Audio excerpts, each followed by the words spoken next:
Science Geeks Experiments! Measuring wave speed. 2!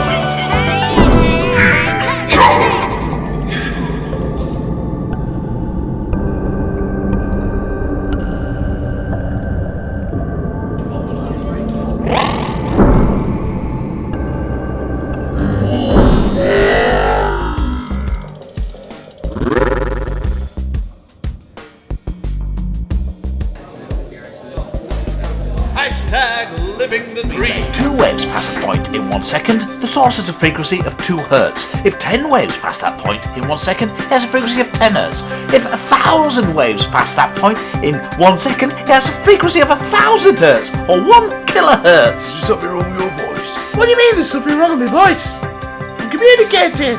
You're communicating scientifically.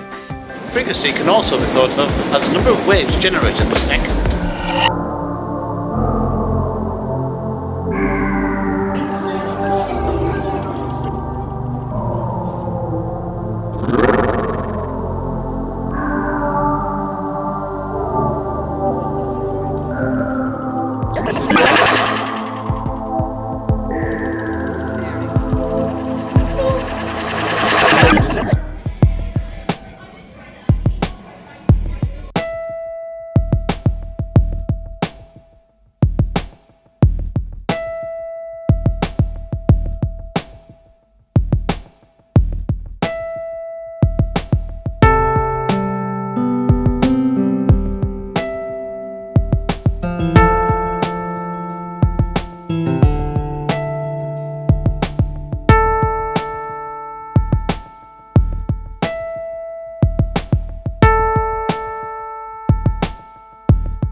Science Geeks experiments. Life does not get better than this.